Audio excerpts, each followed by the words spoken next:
안녕하세요. 말년에 큰 부정을 타고 겨우 한시름 놓은 노인네 사연을 들려주고자 찾아왔습니다. 아들의 도움으로 종이에 써놓았던 사연을 세상에 공개할 수 있게 되었네요. 그때만 생각하면 심장이 떨려서 가끔씩 꿈자리가 사납기도 합니다. 제 나이 70을 바라보는 시점에서 그때의 일은 살면서 가장 큰 공경이었어요. 제가 도심에 사는 사람이 아니기 때문에 도시 사람들보다는 나쁜 사람을 만날 확률이 적긴 합니다. 그렇기 때문에 이번에 사연으로 쓰게 될 경험이 누군가에겐 두세 번 겪어본 일이 될 수도 있겠죠. 저는 바깥 세상 일들은 잘 모르겠고 오롯이 제게는 당시의 상황이 크나큰 애기였다는 겁니다. 세상 여자들은 결혼하면 빼먹을 수 없는 고부간의 갈등에 대해 한 번쯤 고민들 해봤을 거예요. 제가 말씀드리고 싶은 건 그것이 과연 며느리에게만 걱정되는 일일까 하는 겁니다. 저 또한 한때는 며느리였고 아들을 낳고 키워서 시모가 된 입장에서 며느리들만 시댁살이를 두려워한다는 선입견을 조금이라도 깨부수고자 이 사연을 써보게 되었습니다. 당연히 결혼을 한 제게도 시모가 있었습니다. 제 시대 때의 결혼 생활은 요즘 세상의 문화와 너무 달라서 감히 며느리가 시모한테 한 소리 얹을 수 있는 입장이 못 되었습니다. 제가 나이 28살에 이미 나이 한 40은 되는 손을 가졌었다고 하면 이해될 겁니다. 살이를 하면서 두 발 뻗고 자는 건 손가락으로 셀 수 있을 만큼 적었고 허리를 펼 날이 없었어요. 심지어 남편은 차를 타고 1시간은 걸리는 거리에서 일을 했는데 귀가하는 길에 사고로 일찍 죽는 바람에 저는 시댁에서 더 외로운 세월을 보냈죠. 당시에는 여자가 경제활동을 하는 일을 남사스럽게 보던 때였습니다. 여자들도 당연히 바깥 일은 남자가 해야 되는 일이라고 생각했으니까 과부가 된 제게는 더더욱 돈이 없었어요. 그래서 남편을 잃었음에도 그 집을 나가 살 생각은 못했고 내가 힘든 걸 참으면 내 아들은 따뜻한 곳에서 자고 밥 먹고 할 수 있으니 더 시댁에 붙어 있었죠. 그 때문에 아마 시모와 갈등이 더 최고조였을 겁니다.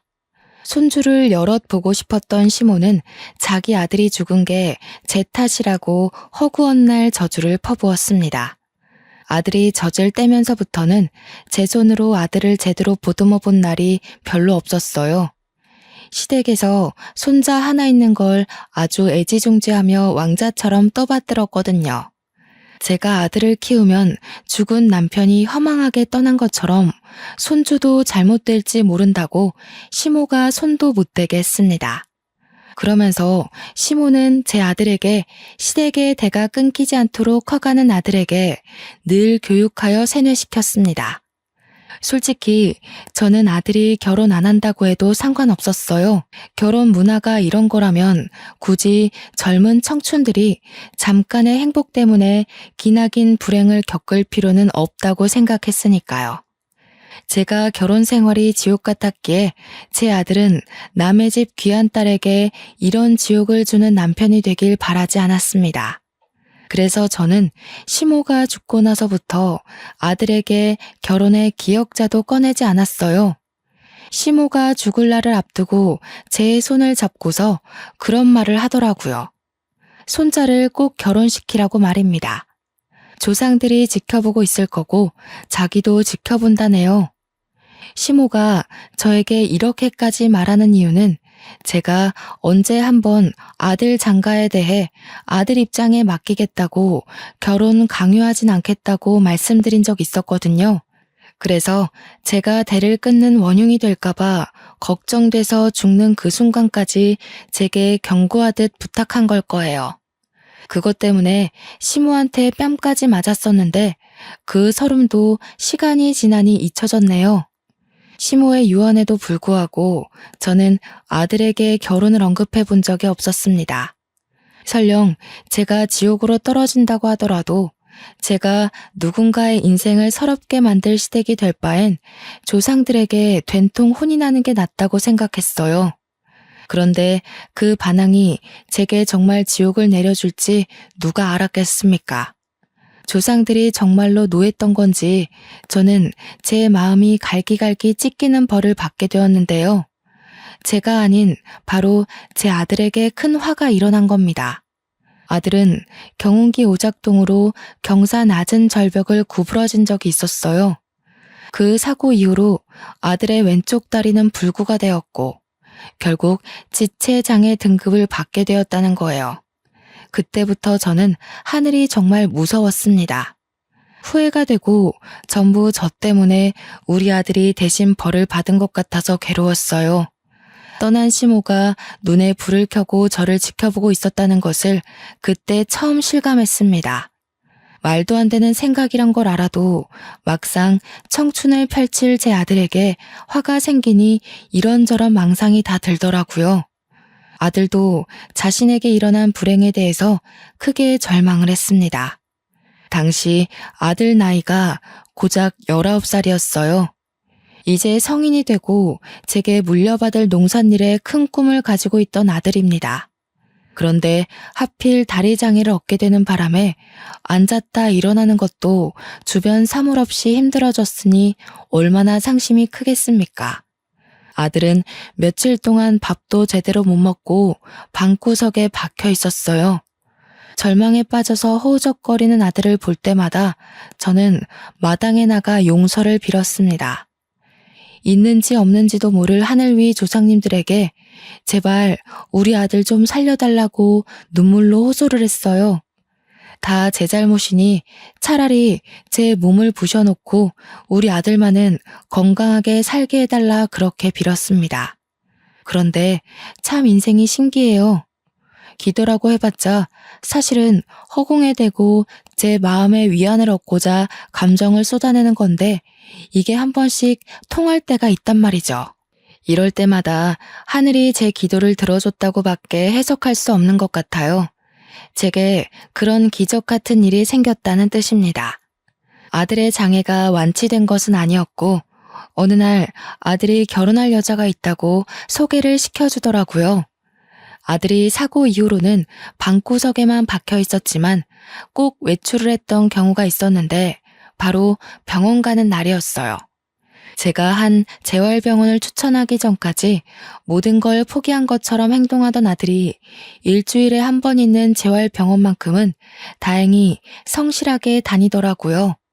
그러면서 어느 순간부터 표정이 밝아지는 게 보이는 겁니다. 농산일에 발길 끄는 지도 오래였는데 한 번씩 눈을 둘러보기도 했고 또 제가 묻는 말에 답도 해주었고요. 실어증이 걸린 사람 마냥 입을 닫고 살던 아들이 병원을 다니면서부터 조금씩 변화하는 게 보이는데 꺼져가는 촛불이 다시 서는 느낌을 받았습니다.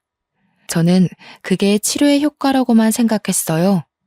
재활병원에 다닌 지 2달 정도가 되었을 때 아들이 제게 결혼하겠다고 말해서 이 모든 게 며느리 덕분이란 걸 알았죠. 누가 봐도 부족한 나를 아무런 편견도 없이 봐준 사람이야. 나 이 여자 아니면 다시 일어나지 못했을 거야. 그만큼 나한테 소중한 사람이니까 엄마가 꼭 결혼 허락해줬으면 좋겠어. 너무 고마운 아가씨구나. 엄마 뜻이 뭐가 중요하겠니? 아들이 좋다고 하면 결혼하는 거지. 우리 아들이 아가씨 덕분에 이렇게 기운 차렸다고 하니 내가 무슨 감사의 말씀을 해야 할지 모르겠네요. 정말 고마워요. 내가 해야 했을 일을 아가씨가 해줬네요. 아니에요, 어머님. 저는 그저 기준 씨가 좋아서 곁에 붙어 있기만 했는걸요. 다 기준 씨 스스로 의젓하게 이겨낸 거예요. 며느리는 재활병원에 막 들어간 신입 치료사였고 남편을 담당하는 선생님 옆에서 보조를 하던 치료사라고 했습니다. 며느리의 첫인상은 요즘 화려하게 치장하고 다니는 아가씨들과는 달리 딱 봐도 인상이 순하고 참한 것이 얌전한 성격 같더라고요. 아니나 다를까 얼마나 깍듯한지 저와 대화하는 내내 무릎을 꿇고 있길래 바로 앉으라고 하니까 계속 그 자세가 편하다며 고집하고 있는 거 있죠. 제가 하는 말에 경청도 잘하고 자칫 잔소리로 들릴 수 있는 제 조언도 반응을 잘하는 거 아니겠습니까? 저를 시어머니로 보니까 아무래도 바짝 긴장하고 있는 것 같았어요. 저는 착한 며느리를 보면서 저의 지옥 같던 시댁살이가 문득 떠올랐습니다. 저도 아무것도 모르고 시집을 가서 거의 종살이 하듯 시댁에게 모든 걸 맞춰줬었는데요. 며느리도 저처럼 저희 집에 모든 걸 맞춰줄 것처럼 마음가짐과 태도가 한없이 착하더라고요. 그걸 보면서 며느리도 저처럼 스트레스 받을까봐 얼마나 걱정이 되던지. 저는 과거 제가 받았던 상처를 며느리에게 되물림하지 않도록 노력하기로 했습니다. 며느리는 역시 첫인상처럼 요즘 애들 치고 너무 성실하고 착했습니다. 요즘 젊은 여자들은 과거 여성 분위기와 달라서 자신을 위해 투자하고 야망 가득한 꿈을 꾸잖아요. 그런 세상에서 우리 며느리는 굳이 알아서 자신만의 커리어를 내려두고 집안 살림과 아들의 내조에 신경을 썼어요. 현모양처라고 하던가요? 제 며느리가 딱 그 짝이었습니다. 며느리 힘들까봐 저는 며느리에게 집안일을 일체 시켜본 적도 없고 시킬 생각도 없었는데 며느리가 자꾸만 쉬지도 않고 정돈하고 청소하고 성실히 움직이는 거 아니겠습니까? 아가, 좀 쉬어라. 일주일에 한 번만 닦아도 아무런 문제 없어. 어제도 열심히 닦았으니 다음 주까지는 반질반질 할 거야. 안 돼요, 어머님. 남편한테 어머님 기관지 안 좋다고 들었단 말이에요. 먼지가 아무것도 아닌 것 같지만 얼마나 치명적인데요. 어머님 연세도 있으신데 병원 가는 일은 줄여야죠. 제 아들 챙겨주는 것도 충분히 고마운데 며느리는 제 걱정까지 알아서 해주며 저를 심으라고 어떻게든 모시려고 했습니다. 제가 아무리 며느리를 편하게 해주고자 마음먹어도 며느리가 저렇게 솔선수범 나서는데 어떻게 맞겠어요? 자기가 좋아서 하는 거라고 걱정 말라고 하니까 계속 나무랄 수도 없었습니다. 그래서 제가 선택한 방법은 같이 하는 거였어요. 며느리가 식겁하면서 저를 긋고 말리긴 했지만 나도 내가 좋아서 하는 거라고 그렇잖아도 운동 필요했는데 같이 운동한다고 생각하니까 재밌다고 해버렸습니다.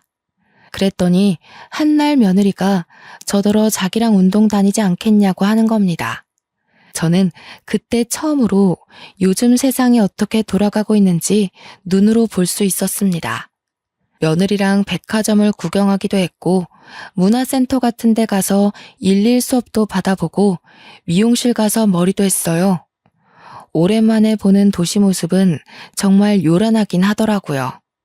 한 번쯤 세상 구경한다고 가보는 건 좋았지만 도시에서 살라고 하면 적응은 못할 것 같았습니다. 그래도 며느리 덕분에 도시 구경했더니 기분 전환은 되답니다. 그리고 돌아온 길에 보니까 읍내 쪽에 글 공부 학원이 생겼더라고요. 근방에 아이들보다 노인 수가 많다 보니까 노인을 위해서 만들어진 작은 학원이었습니다. 그걸 보면서 며느리가 저더러 글 공부한 적 있냐고 물어보더라고요. 당연히 그런 걸 했을 리가 있겠습니까? 저는 양성차별이 심하던 시대에서 청춘을 보냈고 저희 친정 부모님도 여자는 선천적으로 공부머리 없다고 책 읽는 것마저 눈치를 줬는걸요. 그러니까 제 말은 글 공부를 하고 싶다는 게 아니라 그냥 할 기회가 없었고 뒤늦게 하기엔 나이가 너무 늙어버려 그런 것에 욕심 없다고 말했을 뿐입니다. 그런데 제 사정을 듣던 며느리가 잘 됐다고 하면서 갑자기 저를 끌고 가는 게 아니겠어요?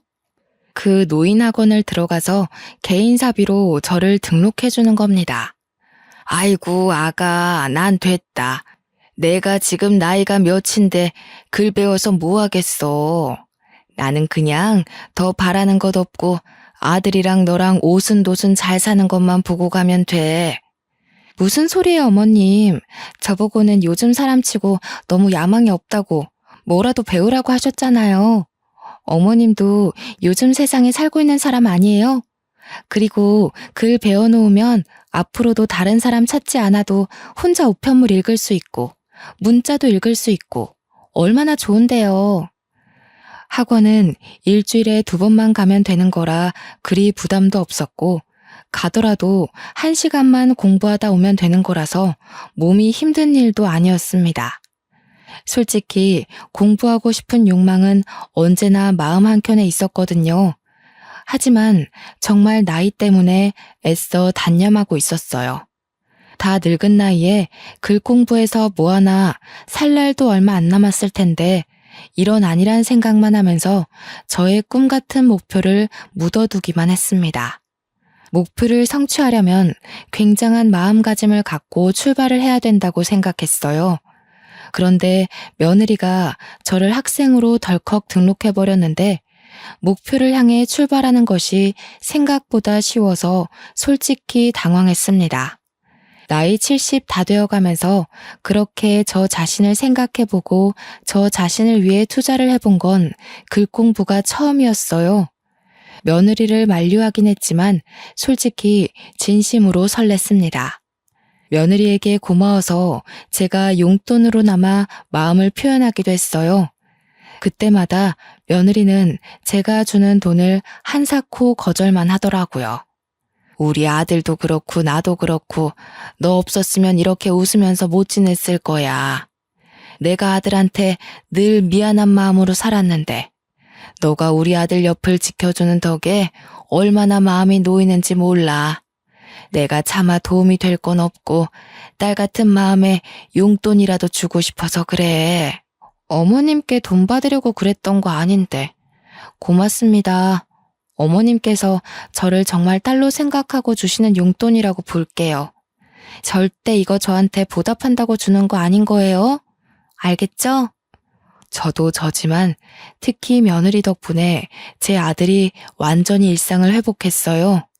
원래는 지체 장애 때문에 아들이 많이 상심하기도 했고 자기 미래는 더 이상 비전이 없다고 절망도 많이 했었다고 했잖아요. 며느리를 만나기 전까지는 그래도 제가 어미로서 자식을 포기하지 않고 최대한 이끌었습니다. 하지만 저도 사람인지라 그러는 사이 저는 저대로 마음이 많이 지쳤었어요. 아들도 그런 저를 보며 자신의 존재를 더욱 죄인으로 보고 절망하던 시기였습니다. 그랬던 아들이 며느리를 만나면서 극적으로 새 인생을 꿈꾸게 되었다는 거예요. 저는 우리 며느리를 제 아들을 살려준 사람이라고 생각합니다. 제게도 제 목숨을 구한 은인이나 다름없고요. 그래서 저는 사실 며느리가 이렇게 잘하지 않아도 며느리에게 더할 나위 없는 고마움을 느꼈을 겁니다. 며느리를 얻은 것만으로도 기적이라 생각했는데 심지어 심성이 이리 착하기까지 하니 얼마나 기쁜지 모릅니다. 저희 세 식구는 그렇게 1년 정도까지 남부럽지 않게 살았어요. 동네도 워낙 작은지라 제가 며느리를 자랑하고 좋아하는 걸 이웃들까지 다 알 정도로 저와 며느리의 관계는 무르익었죠. 며느리는 친정 부모가 섬에 살아서 잘 만날 수 없는 탓에 저를 더 엄마처럼 따랐고 제게 며느리는 그때부터 며느리 이상인 딸 존재가 되었습니다. 저희 가정이 잘 사는 건 아니었지만 그래도 제가 남편 집안에서 물려받은 작물 농사가 나름 수출이 괜찮아서 남들 하는 만큼은 충분히 하며 살았는데요. 제가 나이가 들었다 보니 그 농사를 아들이 아픈 다리를 이끌고 직원들과 함께 가꾸고 있었어요. 아들한테 다시 농사일 좀 봐달라고 부탁하기가 마음에 걸렸는데 아들이 알아서 자기 일로 생각하며 나서주더라고요. 아들이 다시 의기를 가질 수 있었던 이유도 역시 며느리가 주는 용기 덕분이었습니다. 제가 학원 가는 날엔 며느리도 가끔씩 아들과 함께 농사일을 도와주러 다닌다고 합니다. 그렇게 며느리가 생긴 후로 처음 맞이하는 명절이 다가온 날, 며느리가 친정 갈 필요 없다고 시댁에 내내 있겠다고 하는 걸 제가 굳이 설득시켜서 친정을 보낸 날이 있었습니다. 그날이 저에게 충격적인 사건의 시작으로 돌아가게 될 줄은 몰랐어요. 며느리란 기인을 얻고 나서 정말 잘 살아보고자 아들과 함께 힘겹게 의지를 일으켰는데 왜 다시 절망의 순간이 찾아왔을까요? 저희가 뭘 그렇게 잘못했다고 또다시 위기를 던져주는 걸까요? 명절이 지난 후 한두 달 뒤쯤인가 며느리가 우리 아들 아이를 임신했다고 고백을 했습니다.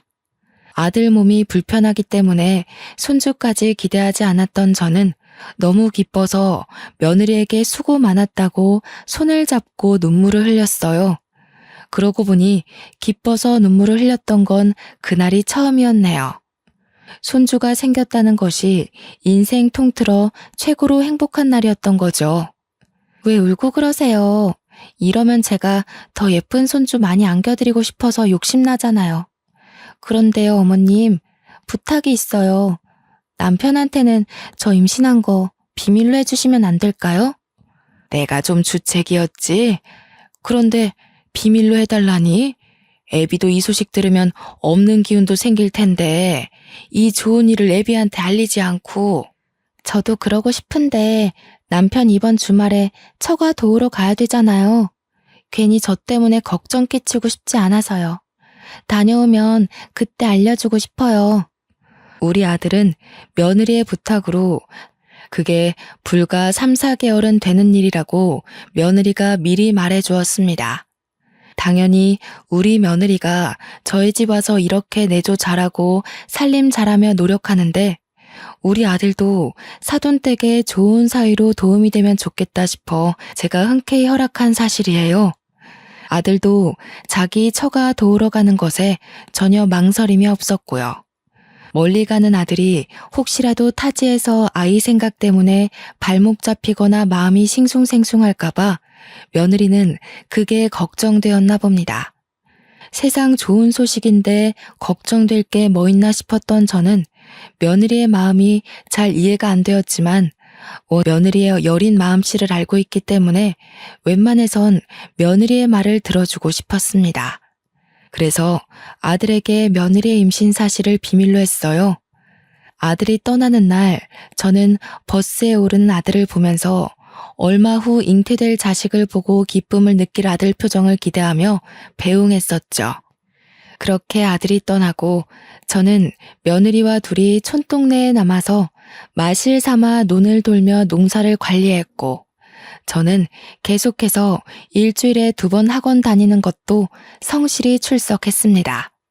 며느리 말대로 제가 원래는 글 읽는 것도 서툴러서 우편물이나 집 관리비나 직원들이 보내는 문자가 오면 꼭 며느리랑 아들한테 대신 읽어달라고 할 정도로 까막눈이었거든요. 그런데 사교육을 받다 보니 이젠 하나둘씩 단어가 보이기 시작하는데 그게 얼마나 짜릿하고 즐거운지 모릅니다. 물론 그래도 한참 못 미치는 언어 수준이라서 며느리에게 자랑까진 못했어요. 나중에 문장이 읽힐 때 며느리한테 편지를 써서 깜짝 놀라게 해주려고 참았습니다. 딱 한 가지 빼면 전반적인 생활은 평소와 같이 무난했어요. 저를 걱정시키는 한 가지의 문제가 뭐냐 하면 아들에게서 못해도 일주일에 한 번씩은 연락이 왔었는데 어느 순간부터 한 달을 넘길 정도로 연락이 두절되었다는 사실입니다. 며느리를 불러 아들과 연락되냐고 물었지만 며느리도 연락이 안 된다고 하더라고요. 걱정 마세요, 어머님. 한참 바쁠 시기라서 저희 부모님도 바다 나가시면 연락이 잘 안 되거든요. 퇴근하면 바로 기절하기도 하고요. 기상도 꼬박 새벽 시간이라서 엄청 피곤할 거예요. 그런 거겠지? 애가 다리가 불편해서 어디 일 잘못하다가 물에 빠진 건 아닐까 걱정되네. 우리 아들이 일 하나는 야무지게 하는데 그래도 바닷일은 처음이거든. 어머, 어머님, 그냥 하는 소리라도 그런 말씀 마세요. 혹시라도 부정나면 어떡해요. 남편 잘하고 있는지 제가 나중에 부모님께 연락해 볼 테니까 나쁜 생각은 마세요. 며느리가 안심시켜주고 위로해주는 덕에 저는 이 이상 더 연락하지 않고 아들에게서 연락이 오기만을 기다리고 있었습니다. 시간은 어쩜 그렇게 빠른지 몰라요. 아들과 연락이 두절된 지 몇 달은 넘어갔을 겁니다. 저는 정말로 문장이 익힐 만큼 글 실력이 늘었고 며느리에게 편지를 쓸 수 있는 수준까지 되었어요. 그때가 무려 아들이 떠난 지 반개월째였던 걸로 기억합니다. 제가 그나마 마음을 놓을 수 있었던 건 아들이 제겐 연락 없더라도 며느리한테는 연락을 줬기 때문이었어요. 며느리가 아들 소식을 중간중간 저한테 대신 전해줬거든요. 바빠서 저한테까진 연락할 여유가 없고 통화 시간이 부족해서 며느리한테만 안부를 전해야만 한다고 그랬다더군요. 그때 조금이라도 의심을 했어야 하는 건데 바보같이 저는 안심을 해버렸습니다. 오히려 저 대신 아들을 그렇게 신경 써주는 며느리가 있어서 항상 고맙게만 생각했죠. 그러니 학원에서 주고 싶은 사람에게 만들라던 꽃과 편지도 며느리 것만 만들었었어요. 제 실력을 보고 놀랄 며느리 얼굴을 상상하면서 그날 기쁜 마음으로 하원했습니다. 며느리는 제가 하원하는 시간을 알기 때문에 다른 곳에 일을 나갔더라도 항상 시간 맞춰서 마중을 나오곤 했어요. 그런데 그날따라 며느리가 코빼기도 안 보이더라고요. 당연히 수고 많았다고 내다볼 줄 알았는데 며느리 방해가 노크를 하고 문 열어봤는데도 없었습니다.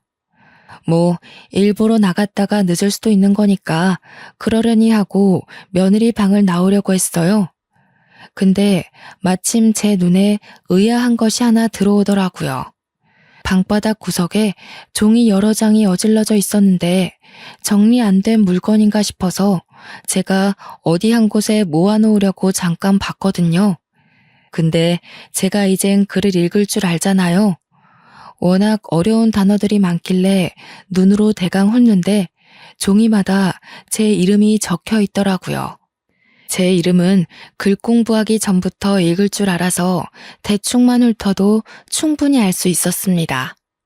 내 이름이 여기 왜 있을까 싶어서 곰곰이 종이를 들여다보는데 언제 들어온 건지 며느리가 제 손에 든 종이들을 획 뺏어가더라고요. 어머님, 지금 뭐 하시는 거예요? 왜 남의 방을 염탐하고 계세요? 남의 방에 함부로 들어오시면 어떡해요? 남의 물건에 손은 또 왜 대시고? 아무리 가족이라지만 서로 예의는 지켜야 되는 거 아닌가요? 저는 그날 며느리의 불같은 성화를 처음 마주했습니다. 당연히 제가 실수했다고 생각해서 며느리한테 황급히 사과를 하고 얼른 제 방으로 넘어왔어요. 나중에 저녁 먹을 때쯤 며느리가 뒤늦게 제 방문을 두들기더라고요. 다시 제가 알던 점잖은 며느리의 모습을 하고서 저한테 사과를 했습니다. 죄송해요, 어머님. 제가 남이 제 물건 손대는 걸 별로 안 좋아해서 말 실수했어요. 아무리 그래도 어머님한테 그렇게 성내면 안 되는 거였는데 정말 죄송합니다. 아니야. 내가 잘못했지. 네 말대로 내가 허락도 없이 내 것도 아닌 물건을 만졌어. 너한테 오죽 중요한 물건이었으면 그랬겠니? 너도 많이 놀랐지? 앞으로는 이런 일 없게 조심하도록 하마. 저와 며느리는 그렇게 화해를 하고 다시 사이좋게 저녁상 앞에 앉았습니다. 그런데 말이에요. 그날 저녁을 먹고 며느리와 밤 산책을 한 뒤 다 늦은 밤 잠자리에 누웠는데요. 기분 나쁠 정도로 며느리가 뺏어간 그 종이가 계속 눈앞에 아른거리는 겁니다. 그 정체 모를 종이들 때문에 도통 잠에 들기가 힘들었어요. 거기에 분명 큰 글씨로 위임장, 근저당권 신청서 이런 게 써져 있었거든요. 어려워서 몇 번이나 반복해서 읽었는데도 그 뜻을 모르겠더라고요. 그리고 또 계속 거슬리는 건 며느리가 분명히 자기 물건이라고 했는데 제 이름이 써져 있었다는 거예요. 며느리 물건인데 제 이름은 왜 필요했던 걸까요? 도대체 저 어려운 단어들이 의미하는 바는 뭐일까요? 그것들이 그날 밤 내내 저의 머릿속을 괴롭혔습니다. 누구에게 속 시원히 듣지 않으면 계속 찝찝하게 남아있을 단어들이었죠. 결국 밤잠을 설친 저는 다음날 며느리에게 학원에 두고 온 짐이 있다고 거짓말을 한 뒤에 잠깐 외출을 했고, 학원에 가서 글공부 선생님한테 그것에 대해 물어봤습니다. 아, 만약 어머님께서 토지 재산을 가지고 있다고 가정해보면요. 그 토지를 담보로 대출할 때 준비해야 되는 서류들이에요. 위임장의 경우는 어머님이 대신 대출 신청을 못할 일을 대비해 다른 사람에게 권리를 위임한다는 증명서고요. 대출이요? 나는 대출할 일이 없는데. 그런 종이들 속에 내 이름이 있으면 그거 내가 허락했다는 의미가 되는 건가요? 그렇죠. 어머님 앞으로 대출이 되는 거예요. 담보로 대출을 할 정도면 꽤 큰 액수겠는데요. 근데 그런 건 어디서 듣고 오셨어요? 저는 처음엔 선생님이 설명해 주는 것을 바로 이해하지 못했습니다. 대출에 관련된 서류를 왜 며느리가 가지고 있고 왜 나한테는 말도 없었으며 뭐 때문에 내 땅을 담보로 돈을 빌린 걸까 하나도 시원하게 알아채는 것이 없었죠. 그저 이게 다 사실일까 싶어서 복잡한 생각에 혼란스럽기만 했습니다. 선생님은 제 표정을 보고 더 놀랐는지 혹시 무슨 일 있냐고 바로 물어보더라고요. 저 스스로도 정리되지 않은 일들이라 선생님한테 무어라 설명도 못하고 일단 나중에 다시 오겠다고 한 뒤에 집으로 돌아갔습니다. 며느리는 또 집에 없었습니다. 기회라고 생각했어요. 저는 저번처럼 며느리 방을 몰래 들어가 그때 그 서류들을 찾아봤습니다. 방이 그렇게 큰 것도 아니었고 가구가 많은 것도 아니었거든요. 그런데 이번에는 아무리 뒤져도 서류들이 안 나오는 겁니다. 그렇게 수납장과 옷장을 뒤지다가 알게 된 건 서류가 아니라 며느리 짐이 없어졌다는 거였습니다. 순간 등골이 오싹해지더라고요. 한참을 며느리 방에 서 있다가 급하게 며느리한테 전화를 해봤어요. 두세 번 전화를 해도 며느리 전화가 꺼져 있다고만 하더군요. 도대체 이게 무슨 일인가 싶었습니다. 제가 생각하는 상황이 맞나 의심도 되었어요. 선생님 말대로 며느리가 가진 서류가 대출 관련 서류라면 제 앞으로 그 대출금이 떨어졌다는 거잖아요. 그 생각이 들자 저는 이럴 게 아니라 은행에 가서 제 대출 현황을 알아봐야겠다고 생각했습니다. 동네에 은행이 하나밖에 없어서 저랑 며느리가 같은 은행을 사용했다는 건 천만다행인 일이었어요. 은행 가서 제 앞으로 된 대출 현황을 조회해보니 세상에나 무려 4억의 돈이 빠져나가 있었지 뭡니까. 충격받은 저는 크게 뛰는 심장을 부여잡고 은행원에게 따졌습니다. 이게 뭐예요? 선생님, 이거 제가 빌린 거 아니에요. 당사자가 맞는지 신분증 확인도 안 했어요? 이거 다 물러주세요. 저는 이런 돈 빌린 적 없습니다. 제 말에 당황한 건 은행원도 마찬가지인 듯 했습니다. 은행원은 그저 위임장을 받고 절차대로 했을 뿐이라며 제게 증거 자료도 보여줬어요. 위임장에는 제 도장이 찍혀 있었고 며느리 이름과 제 이름이 나란히 기재되어 있었습니다. 며느리가 제 인감 도장까지 훔쳤나 봐요. 이러니 제 사정을 모르는 은행에선 절차대로 했을 뿐이라는 말 사실 맞잖아요. 제가 은행에서 해결할 수 있는 건 아무것도 없었습니다. 금방이라도 무너질 것 같은 다리를 버티며 은행을 나온 저는 일단 다시 집으로 돌아갔습니다. 그러자 그때 저랑 친하게 지내던 부동산 아줌마가 어머니 하고 튀어나와서는 여느 때처럼 저를 반갑게 부르더군요. 아유, 우리 어머니 누가 마음 좋은 거 모를까봐. 며느리를 끔찍이 아끼는 것 좀 봐. 어쩌자고 부동산 명의를 며느리 앞으로 돌렸대. 며느리 자랑 끔찍하게 하더니 집까지 내줄 정도로 애가 그렇게 착해요? 아니면 손주 생긴 기념 선물인가? 그게 무슨 소리예요? 명의가 어쩌고 어째요? 내 부동산 재산 말하는 거요? 그 며느리 이름으로 돌아갔다는 말이에요? 제대로 말해봐요. 에? 나도 제주도 놀러 갔다 와서 소식 몰랐는데 얼마 전에 어머니 농사 일하는 직원 있잖아요. 거기서 키 좀 큰 아저씨. 그 사람이 그러던데. 그 소리를 듣자마자 저는 인사도 못하고 당장 저희 농사 직원들에게 갔고 부동산 아줌마가 말했던 직원을 찾아서 제가 들은 사실에 대해 물었습니다. 사장님 아시는 거 아니셨어요? 며느님께서 이제부터 기아집 집주인 자기라고. 자기 말이 곧 사장님 말씀이니까 자기 말대로 하면 된다던데. 사장님이랑 이미 의논된 일이고 사장님이 며느님한테 다 위임했다고 들었어요. 그러면서 길게 일하고 싶으면 사장님 귀찮게 하는 일 없도록 하라고 하던데요. 며느리가 나한테 말하지 말라고 했다는 거지? 아이고 세상에, 이게 무슨 일일까? 나는 그런 적이 없어. 아무래도 내가 며느리한테 사기를 당한 것 같아. 아이고 심장이야. 저는 그제서야 며느리가 제 재산을 삥땅 쳤다는 걸 실감했고 직원의 도움으로 그대로 경찰에 신고를 했습니다. 그때까지도 며느리는 집에 나타나질 않았어요. 제 생각에는 제가 며느리의 서류를 발견한 그날 며느리는 이미 도망치기로 마음을 먹었던 것 같습니다. 제가 글을 읽을 줄 안다는 걸 눈치챘나 봐요.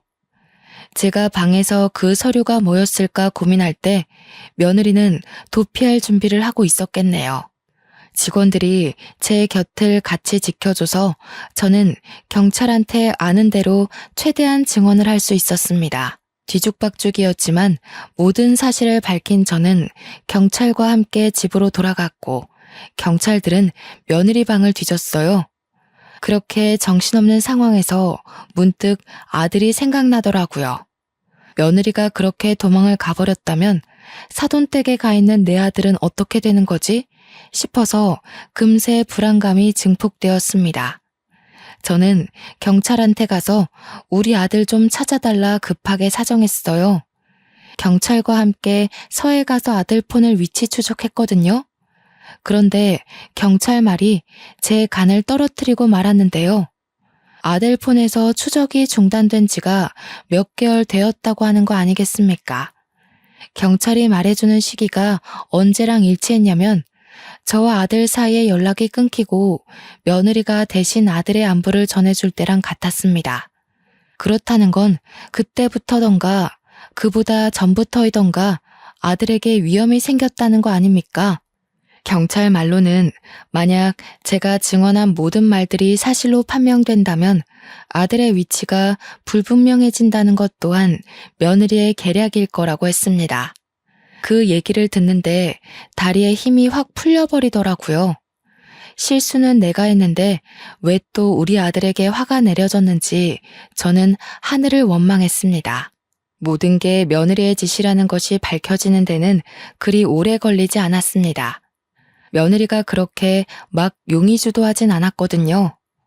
아마 제가 늙은 노인이라서 쉬운 상대라 생각했기 때문에 빈틈을 많이 만들지 않았나 싶습니다. 동네 사람들까지 제 사정을 알고 같이 도와주기 시작했고 저는 덕분에 긴 시간 들이지 않고서 며느리를 잡았다는 소식을 들을 수 있었어요. 경찰서에 갔더니 며느리가 웬 험상궂게 생긴 아저씨랑 같이 앉아 있더라고요. 이 두 사람이 김현숙 씨의 재산을 빼돌려서 중국으로 도피하려던 걸 잡아왔어요. 조사해보니까 사문서 위조에 땅 문서까지 훔쳤네요. 증여계약서도 다 거짓으로 작성해놓고. 그러니까 둘은 원래 연인 사이이고 저 배불뚝이 아저씨의 계략으로 며느리가 우리 집에 시집와서 재산 빼돌릴 목적으로 우리 장애 아들을 깨웠던 것이었어요. 야 이년아, 내가 너를 어떻게 생각했는데? 아들보다 더 믿고 아들만큼이나 아꼈는데 네가 어떻게 나한테 이러니? 너 그럼 이 임신 뭐야? 이 아이도 설마 우리 아들이 씨가 아니라 저놈 씨야? 이 썩을 놈들, 내 아들은 어쨌어? 그래서 내 아들 어디로 보냈어? 며느리는 반성의 기미도 없고 놀란 기색도 없이 짜증만 가득한 얼굴이었습니다. 고생해서 차린 밥상이 엎어진다면 딱 그 표정일 것 같더군요. 제가 며느리를 잡고 흔들자 며느리가 제게 욕을 하면서 제 손길을 확 뿌리치는데 정말 다른 사람 보는 줄 알았습니다. 그래도 저와 동행해준 이웃분들이 중심 못 잡는 저를 붙잡아주고 저를 대신해서 며느리한테 욕해준 덕분에 저도 용기를 더 낼 수 있었어요. 며느리의 등짝을 계속 패며 원망했습니다. 경찰이 말리기 전까지 저희끼리는 무척 난장판이었죠. 결국 며느리와 배불뚝이 아저씨는 그 자리에서 구속이 되었어요. 중국으로 도피하다 붙잡힌 거라서 아직 제게서 앗아간 재산을 쓰지 못한 상태였던 건 정말 하늘이 도와준 운이었어요. 정말 다행히도 저는 저의 재산을 고스란히 돌려받을 수 있었습니다. 그리고 며칠 뒤 엄청난 수소문 끝에 우리 아들을 찾았다는 소식을 들었는데요. 저는 또 경찰서를 방문했습니다. 그곳에서 근 6, 7개월 만에 만난 아들을 얼싸 안았어요. 아들한테서 비릿한 냄새가 심하게 나더라고요. 아들 얘기를 들어보니 아들도 며느리한테 배신당했다는 걸 섬에 도착했을 때 알아챘다고 합니다. 섬에 도착했는데 친정은커녕 마을 자체가 가정적인 분위기는 전혀 없는 곳이었대요. 잘못 온 게 아닌가 생각했는데 어떤 남자들이 갑자기 자기를 잡아가더니 며느리 전화를 받고서 멸치잡이 배에 실어 보냈다는 겁니다. 배에서 내리지도 못하고 멸치만 잡으면서 거기서 꼼짝없이 갇혀 살았다고 했습니다. 불편한 몸으로 얼마나 고생을 했니? 엄마는 그것도 모르고 마음 편하게 글 공부나 하면서 썩을 며느리랑 웃으면서 지냈는데 엄마가 너무 멍청해서 미안하구나. 내가 감히 너한테 무슨 짓을 한 거니? 저는 죄책감에 아들을 보듬어 안아주며 미안하다고 자책의 눈물을 흘렸습니다. 솔직히 아들이 저를 용서해 줄 거란 기대도 안 했고 아들이 예전처럼 이대로 좌절해버릴 줄 알았어요. 결국 자기는 장애인 몸으로 아무런 희망도 가질 수 없는 사람이 맞다면서 삶을 완전히 포기할 줄 알았습니다. 그런데 아들은 오히려 그날 이후로 독하게 마음을 먹더라고요. 억울한 일을 겪어보니까 자신이 얼마나 무지한 사람인지를 깨우쳤다면서 장애를 가진 것이 불행이 아니라 자신 스스로를 지키지 못하는 게 바보라는 걸 알았다고 하더군요. 앞으로는 속수무책 당하는 일 없도록 힘을 기를 거라면서 재활을 더 열심히 다녔고 농사일도 적극 일으켰습니다. 그리고 최근에는 아들이 공부도 시작했어요. 아는 것이 힘이라는 걸 제대로 느끼긴 했나 보더라고요. 아들 나이 30대 후반에 사법 공부를 시작했는데 변호사가 되기 위한 건 아니었고 공부를 해서 사법 시험을 볼 수 있을 만큼 법 지식을 얻고 싶다고 하지 뭡니까? 어떤 쪽이든 저는 상관이 없었습니다. 그저 아들이 무너지지 않고 자신의 미래를 위해 도전하게 된 것만으로도 안심이에요. 혹시라도 아들이 실패한 결혼에 상심하진 않았나 걱정되어 슬쩍 물어본 적이 있었는데 아들 말로는 상심을 하긴 했지만 그 일 덕분에 살고자 하는 의지가 생기더랍니다. 그러면서 결혼이 자신의 인생을 바꿔줄 최고의 수단은 아니라고 생각했기에 과감히 결혼에 대한 미련을 버렸다고 했어요. 현재는 아들이 주변에 있는 사람들에게 베풀자는 마음으로 지내고 있는데 참 보기 좋습니다. 이웃들도 은근 아들의 기분을 많이 눈치 봤었거든요. 저희 동네는 이웃들도 참 착한 분들이라서 아들이 상처받지 않도록 분위기를 잘 맞춰주었어요. 그렇게 마음 써주는 모든 분들에게 고마워서 제가 따로 동네 사람들에게 떡을 돌리기도 했네요. 크나큰 애군을 느낀 지 겨우 몇 개월밖에 지나질 않아서 저는 아직도 한 번씩 그때 생각에 심장이 두근거립니다. 이후로 통장은 저만 아는 곳에 꽁꽁 숨겨뒀어요.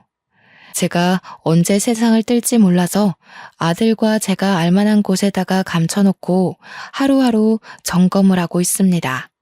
이 재산이 곧 저의 아들 미래를 도울 자원이지 않습니까? 제가 없는 곳에서도 아들이 무너지지 않으려면 현재 제가 할 수 있는 엄마 노릇은 이게 마지막이지 않나 싶습니다. 그래도 촌동네에 살면서 사기는 안 당해보고 갈 줄 알았는데 역시 사람 인생은 다사다난한가 봐요. 세상살이 이렇게 험난해서야 젊은 사람들이 불안해서 어떻게 살아갈지 걱정이네요. 도시에 자녀를 두고 있는 부모님들은 특히 마음이 많이 졸일 것 같습니다. 사람과 더불어 사는 세상인데 제일 조심해야 될 게 사람이라는 것이 어쩌면 좀 씁쓸하기도 합니다. 갈수록 세상이 각박해지는 것 같아 늙은이로서 염려가 많이 돼요. 그저 평안하게 살다가 가는 것이 가장 좋으련만. 작은 범죄도 벌벌 떨릴 정도로 무서운 저는 병원 일이 아니고서야 아마 이제 도심으로 나가볼 일은 없을 것 같습니다. 그러니 건강관리도 잘해야겠죠. 모두들 항상 건강하고 또 조심해서 지냈으면 합니다. 할머니다 보니까 잔소리가 많았네요. 들어주셔서 고맙습니다.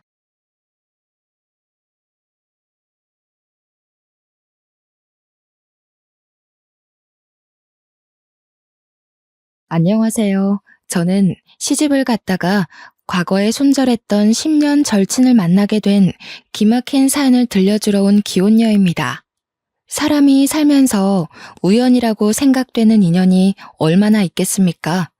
실상에서 우연이라는 말을 많이 쓰긴 해도 막상 우리들이 우연을 실제로 접하는 건 어렵다고 생각합니다. 그런데 한 번 겪어도 신기하고 소름 끼칠 그 우연이라는 것을 제가 제대로 겪게 되었는데요. 그 인연을 통해서 저는 우연에도 이면이 있다는 걸 알았어요. 신기한 것과 소름 끼치는 것 한 끗 차이의 감정 같지만 정말 천지 차이의 기분이거든요. 소갯말에 말했던 것처럼 다른 부분도 아니고 제가 직접 끊어낸 인연을 우연히 다시 만나는 건 굉장히 어색하고 민망한 기분이라는 겁니다. 게다가 이유도 모른 채 끊어진 인연이라면요. 지나가다 마주쳐도 당황스러운 그 상황을 저는 결혼식장에서 겪게 되었는데요. 다시 생각해도 소름 돋는 당시의 일을 지금부터 들려드릴게요. 제게는 둘도 없는 고향 친구가 있었습니다. 고등학교 때부터 친구여서 대학까지 함께 갔던 친구가 있어요. 고등학교 1학년 때부터 같은 반이었는데 3년 내내 같은 반을 하다 보니 자연스레 되게 친해지게 되었고 대학까지 같이 붙는 바람에 저희는 공식 절친이 되었죠. 당연히 대학 졸업까지 4년 동안도 서로 소울메이트라 생각하며 잘 지냈습니다. 저희들은 학교 친구들이 다 겹치기 때문에 동창 만남을 가지더라도 늘 함께 동행도 했어요. 이 친구를 제 인생에서 드러내는 건 저의 학창 시절을 통째로 드러내는 것과 같습니다. 그만큼 이 친구를 손절하는 게 제겐 쉽지 않았다는 겁니다. 그러니까 그렇게 친했던 저희가 서로 다른 지역에 취업을 하면서 이전처럼 잘 못 만나게 되었는데 그 때문에 서로 자연스레 다른 인맥이 생겼거든요. 그럼에도 워낙 친했던 사이다 보니까 1년에 한 번은 무조건 만났었어요. 초반에는 서로 사회생활 고민도 나누고 과거 추억 얘기도 하고 재밌었습니다. 그런데요, 어느 순간부터 친구의 말이 제게 불편하게 꽂히기 시작하는 거 아니겠습니까? 정말 갑작스럽게 닥친 기분이라 당시 저는 제가 느끼는 불쾌함이 잘못된 거라고 판단했어요. 제가 직장 스트레스 때문에 예민해서 친구의 말이 꼬아서 들린다고 생각했죠. 옛날에는 분명 우스갯소리로 넘겼을 농담이라고 제 자신을 다독이면서 친구가 주는 불쾌감을 참았습니다. 그러니까 친구 말이 어땠냐면요. 예를 들면 나 길 가다가 번호 따였어. 너도 그쪽 거리 지나가면 번호 따일걸? 이라고 물었을 때 친구는 야, 네가 뭐 어때서 너도 그 정도면 예뻐 라고 받아친다는 거죠. 여기서 다른 사람들은 어떻게 생각할지 모르겠지만 저는 좀 기분이 상했습니다. 누가 외모에 대해서 얘기를 했나요? 저는요, 나 못생겼는데 못생긴 나도 그 길거리에서 번호 따였다. 그러니 나보다 예쁜 너는 당연히 따일 거다. 라고 얘기한 것이 아닙니다. 다른 사람들의 생각을 들어보지 못해서 차마 친구 말이 이상하다고 확신할 수 없지만 듣는 사람인 제 입장에서 제가 그렇게 느꼈다면 불쾌한 말이 맞는 게 아닐까요? 그래도 저는 당시 그때를 유려하게 잘 넘겼습니다. 제가 예민해서 꼬아듣는다고 생각했으니까요. 그런데 말이에요. 저런 식의 표현이 한두 번이 아니라면 어떤 생각이 드시겠어요? 친구는 늘 과거의 전 남자친구들에게 얽매여 있는 사람이었는데요. 이 친구 남자친구들이 하나같이 다 못생겼거든요. 그 대신 다들 제 친구를 공주처럼 떠받들어주던 남자들이었습니다. 처음엔 몰랐는데 나중에는 친구가 일부러 그런 애들만 만나는 것 같더라고요. 그러면서 자기가 남자를 다 후릴 수 있는 여자라는 걸 주위에 보여주고자 했던 것 같아요. 같이 학교 다닐 때만 해도 몰랐는데 그런 식으로 자존감을 올리는 친구라는 걸 제가 직장 생활을 하면서 많은 사람을 마주하다 보니 알게 되었습니다. 쉽게 말하면 고민 척하는 여우였다는 거죠. 그걸 깨달은 순간 저는 친구한테 정이 떨어져 점차 연락을 무시하게 되었고 그렇게 저희 관계가 자연스레 끊긴 겁니다. 그런데 황당한 건 이 친구가 자존감은 낮은데 자존심은 높은 편이라 저한테 손절당했다는 걸 인정 안 하고 오히려 자기가 저한테 손절쳤다고 소문을 냈더라고요. 저랑 그 친구랑 겹치는 친구가 많아서 우연히 들었습니다. 그래서 그 친구가 결혼하는 사실을 알았음에도 축하를 안 해줬어요. 친구도 저한테 청첩장을 보내지 않기도 했고요. 솔직히 인연을 끊는다는 게 쉽지 않았습니다. 저의 소중한 학창시절 과거가 모조리 부정받는 느낌이 들어서 어떻게든 친구를 이해해서 평생 친구로 끌고 가려 했거든요. 그런데 인간관계라는 것이 아닌 건 아닌가 봐요. 아무리 제가 친구를 이해해보려 해도 친구를 만날 때마다 찝찝하고 불쾌한 감정이 들고 은근슬쩍 제 외적인 모습을 돌려가며 비하하는 게 느껴져서 더는 못 만나겠더라고요. 그 친구에게 보고 싶다고 연락이 올 때마다 거부감이 들면서부턴 어쩔 수 없이 차단을 했습니다. 그렇게 손절하기로 마음먹기까지 근 3년을 고민했고 친구가 더 이상 저를 존중하지 않는다는 걸 확실히 깨우치고 나서야 겨우 끊어낼 수 있었던 겁니다. 제가 그 정도로 깊은 관계를 끊어내본 게 처음이라서 초반에는 좀 스트레스 받았습니다. 10년 친구를 버렸으니 인생 헛살았다는 생각도 들었고 앞으로 제 주위에 아무도 없겠구나 싶은 두려움도 쏟아지더라고요. 그런 식으로 한 5년이 흘렀을까? 시간이 약이라고 한 번씩 친구가 생각나긴 했지만 예전만큼 죄책감이 들진 않더군요. 인연이야 다시 생길 수 있는 거고 사람 인생에서 인연을 목표로 둔다면 잃는 게 더 많을 거라는 직장 선배의 조언 덕분에 꽤 많은 자신감이 생겼어요. 20대보다 30대가 되니 확실히 인간관계에 덜 연연하게 되기도 했고요. 저는 직장 동료들과 날을 잡아서 일본 여행도 갈 만큼 순간의 인연들과 즐기며 보내기로 했습니다. 일본 여행은 제게 평생 잊혀지면 안 될 소중한 기억인데요. 우연히 일본 식당에서 한국 사람을 만난 적이 있었거든요. 그런데 그 사람이 바로 제 남편이 되었다는 거예요. 이 인연은 아직도 신기해요. 남편은 요리를 참 잘하는 사람이었고 외국 업계로 뻗은 한국 식당들을 홀로 총괄하는 요리사였습니다. 뉴욕 잡지에도 실린 적도 있다던데 당시에 거기까지는 잘 몰라서 그 유명한 사람을 못 알아봤었네요. 이런 것도 운명이라고 해야 되는 건지 주로 뉴욕 식당에서 일을 했던 남편이 하필 그 당시 일본에 막 귀국한 날이었고 거기서 저를 만나 인연이 된 겁니다. 더 놀란 건 남편이 저더러 자꾸 눈길이 간다고 먼저 관심을 보였다는 거예요. 저는 누군가에게 대시를 받아보는 건 그때가 처음이었습니다. 제 마음에 여유가 생겨서 얼굴이 폈던 덕분일까요? 남편은 저보다 무려 10살이 많았는데요. 그럼에도 관리 잘한 사람이라 나이 차이가 크게 보이지 않았어요. 또 얼마나 배려 넘치고 섬세한지, 심지어 외모까지 수려하니 제가 만난 남자친구들이 몇 없긴 하지만 그중 제일 잘생겼다고 말할 수 있을 정도였습니다. 그렇게 저는 남편과 같이 한국을 돌아와 결혼식을 올리게 되었어요. 바로 여기서 소름 끼치는 인연을 다시 만났다는 겁니다.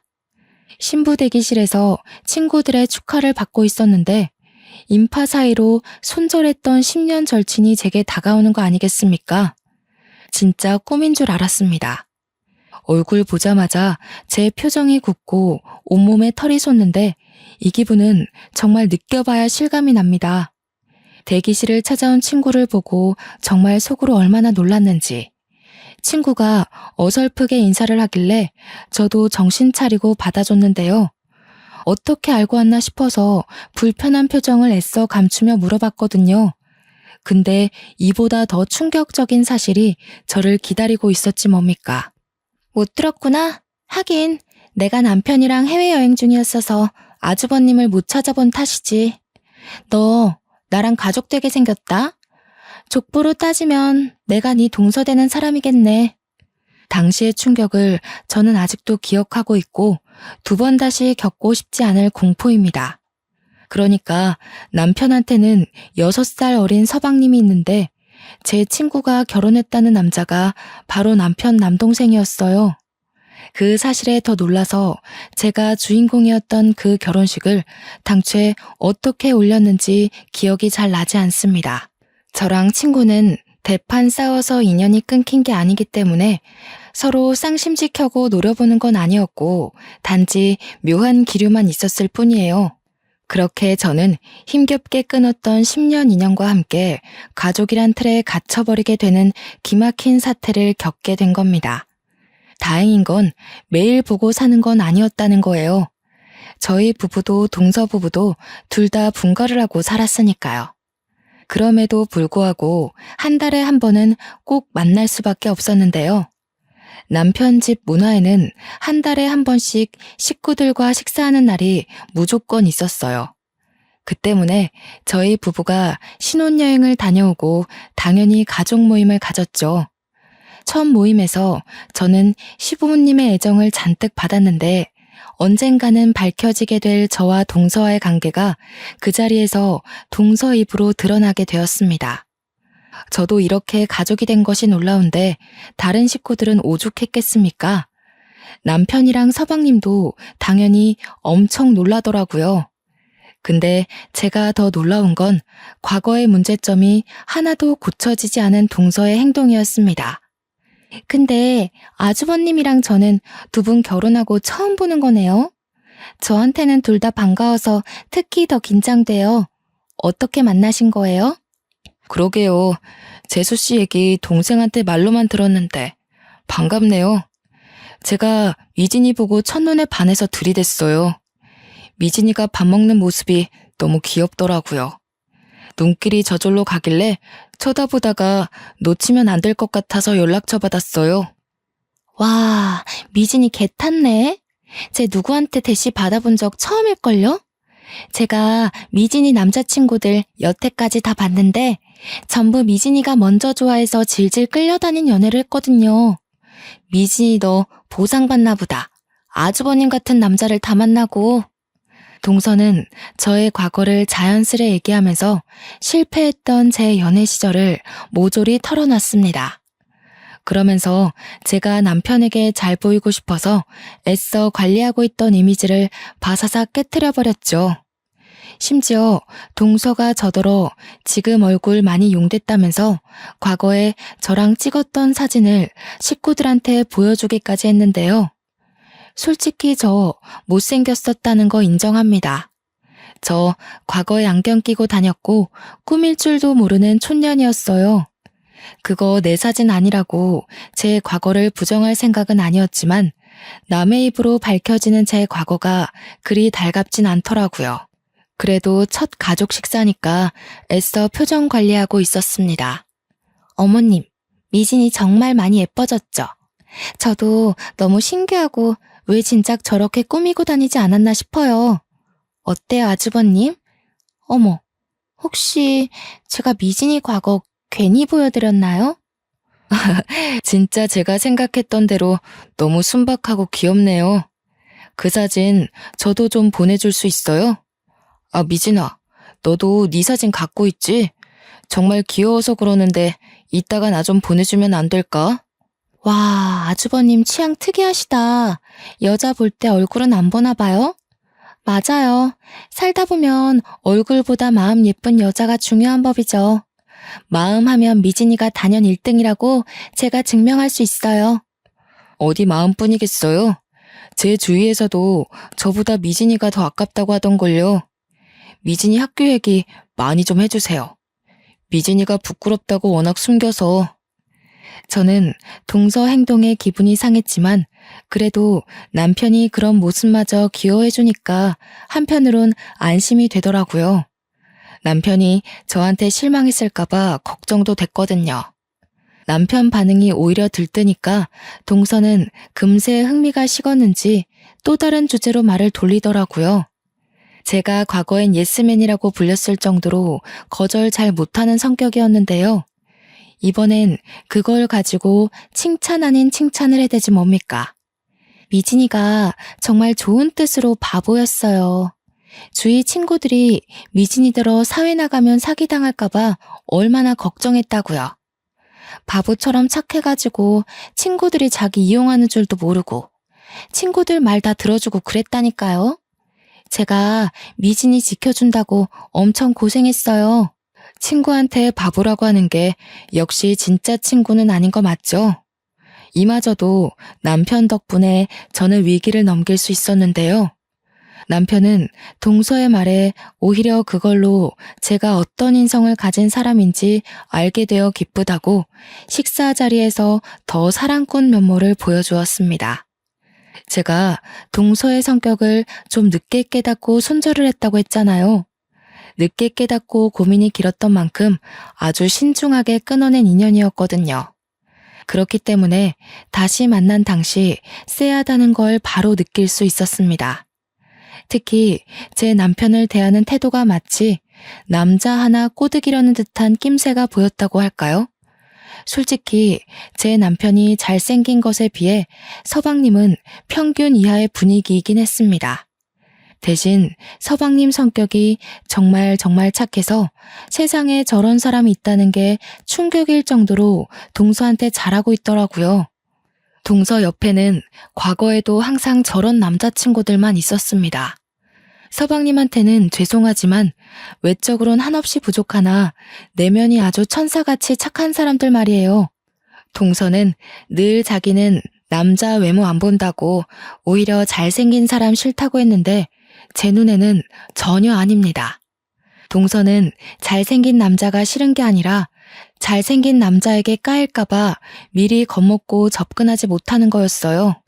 어릴 때는 몰랐던 그 부분들이 나이를 먹으니까 아주 잘 보이더라고요. 그래서 문제라는 겁니다. 제 남편이 외적으로 수려하다고 하지 않았습니까? 미리부터 걱정을 하긴 했는데 아니나 다를까 동서가 저랑 남편이 시댁에 가면 꼭 연락을 받고 뒤늦게 나타나서 은근히 제 남편을 쫓아다니더라고요. 남편 말에 크게 리액션하고 많이 웃어주고 같은 동선 많이 만들고 그랬습니다. 그게 제 눈에만 너무 잘 보여서 제가 동서를 손절할 수밖에 없었던 이유들이 또다시 느껴야만 했어요. 동서가 남자에게 관심을 표현할 때 꼭 하는 말이 있는데 저랑 자기랑 비교를 하면서 자기의 위상을 치켜 올리는 거였습니다. 아주버님, 집에서 미진이가 이런 음식 안 해줘요? 아, 맞아. 미진 요리 못하지. 아주버님, 그거 알아요? 옛날에 미진이가 프렌치 토스트 만드는데 설탕이 아닌 소금을 뿌린 거예요. 웃기죠? 역시 제 아내가 매력이 철철 넘치네요. 요리는 제가 잘하는데 굳이 와이프 시킬 필요가 있나요? 저는 미진이 먹는 것만 봐도 배불러서 평생 제가 해주려고요. 저는 동서가 저를 칭찬하는 게 아닌 욕이라는 걸 알아서 기분이 확 상하는데 남편은 동서의 말을 곧이곧대로 들어서 그걸 저의 흠이라고 생각 안 하더라고요. 오히려 매력이라고 봐주니까 동서는 되로 주고 말로 받는 식으로 남편의 철벽을 느껴야 했습니다. 남편 덕분에 제가 딱히 동서에게 화낼 만한 일은 생기지 않았어요. 저도 이젠 예전처럼 바보같이 이해해주는 사람은 아니라서 되레 남편에게 잘 안 하던 애교까지 부리고 그랬네요. 그럴 때마다 동서의 시선이 느껴지는데 그 눈빛이 조금 어이없었습니다. 누가 보면 미혼인 줄 알겠어요. 남편이 있는 사람이 도대체 왜 남의 남편을 자기 남자 만들지 못해 시기를 한답니까?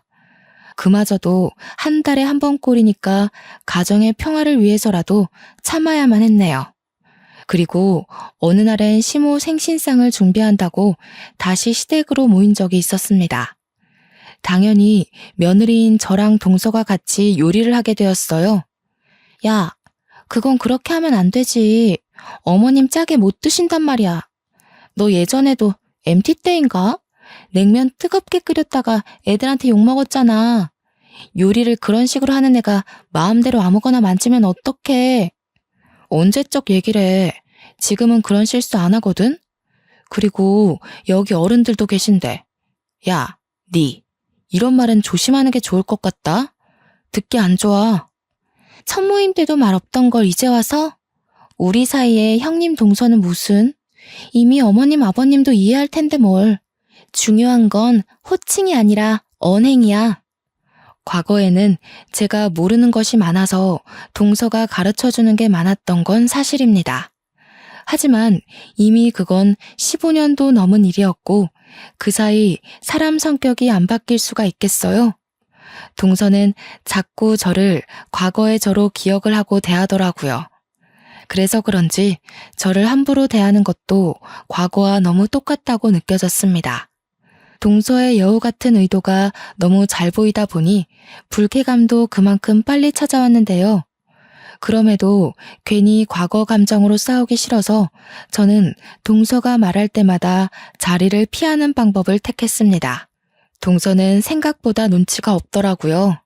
제가 생각해도 저는 과거랑 많이 다른데 전혀 제 표정을 못 읽는 거 아니겠어요? 그저 동서는 시댁 식구들의 애정을 듬뿍 받는 데에만 혈안이 되어 있었습니다.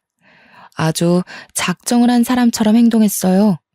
굳이 멀리 있는 서방님을 불러내 제가 만든 음식과 자기가 만든 걸 간을 보게 해서 어떤 게 더 맛있냐고 굳이 평가를 묻더군요. 식탁에 놓을 때도 제 음식과 자기 요리를 꼭 구분해서 배열해 놓더라니까요. 어머님, 짠 거 못 드시잖아요. 여기는 미진이가 만든 거니까 드시지 마시고 이쪽 거 드세요. 어머님 입맛 맞추는 건 제가 이제 장인이에요. 그래, 작은 애가 내 입맛을 잘 알긴 하지. 새아기는 결혼한 지 얼마나 됐다고 그런 것까지 알겠어. 한참 신혼이라 깨볶는다고 바빠야지. 나는 뭐 상관없다. 너희들이 이렇게 시간 내고 와서 내 생일 챙겨주는 것만으로도 좋아. 어머님 신경 안 쓰이게 제가 미진이한테 많이 알려줄게요. 제가 옛날에 완전 맹탕이었거든요. 모르는 게 얼마나 많은지 한 걸음 뗄 때마다 저한테 하나씩 질문을 했다니까요. 역시나 동서 말을 듣고 있는 내내 기분이 상해서 표정 관리 안 되었습니다. 한편으론 이걸 계속 보고 살아야 되나? 벌써부터 스트레스도 받았어요. 제가 이혼을 해서 이 시댁을 떠나지 않는 이상 저 친구를 계속 봐야 되잖아요. 이게 정말 매 순간마다 고민일 만큼 저한테는 엄청난 근심이었습니다. 그래도 과거와 다른 점이 있다면 사랑꾼 남편이 제 곁을 든든하게 지키고 있다는 겁니다. 남편은 동서 음식에는 손도 안 대고 제 음식을 먹으면서 간이 딱 좋다고 칭찬을 했어요. 자기는 밍밍한 요리 먹으면 입맛 떨어지더라면서 은근슬쩍 동서 음식을 까내렸죠. 그러자 당황한 동서가 일부러 시모 입맛에 맞게 한다고 싱겁게 한 거지 자기 원래 이런 식으로 안 한다고 변명을 하더군요. 저한테 변명할 필요는 없죠. 제가 뭐 재수씨 요리 먹을 일 있는 것도 아니고. 제 동생한테 잘해주세요. 저는 미진이 요리에 입만 맞추면 되거든요. 하긴 남편 말대로 동서가 남편한테 굳이 자기 요리 실력을 피력할 필요는 없죠. 동서는 남편의 계속되는 철벽에 얼굴이 살짝 붉어진 것 같기도 했어요. 억지로 웃는데 눈꼬리가 경련하고 있더라고요. 그러거나 말거나 남편이 제 요리를 너무 잘 먹으니 시부도 서방님도 제 요리로 젓가락을 뻗었고 생각보다 훌륭했던 제 손맛에 하나둘 제게 칭찬을 해줬습니다. 첫 요리인데 이만하면 엄청 잘하는 거라면서 원래 재능이 있나 보네 하고 서방님이 먼저 운을 떼줬어요. 그걸 듣고 동서가 은근슬쩍 서방님을 노려보더라고요. 결국 싱거운 거 좋아했던 시모만 동서가 만든 걸 먹었고 제가 만든 음식은 거의 접시 바닥을 보이는 결과를 만들어냈습니다. 과거에는 저보다 동서가 요리를 잘했던 게 맞는데 역시 세월은 강산도 변하게 하잖아요. 제 요리 실력도 발전을 했는데 동서가 그것도 모르고 설쳤던 거죠. 그러다 한날 동서네가 뜬금없이 저희 집 집들이를 오고 싶다고 뒤늦게 졸라서 초대를 한 적이 있었는데요.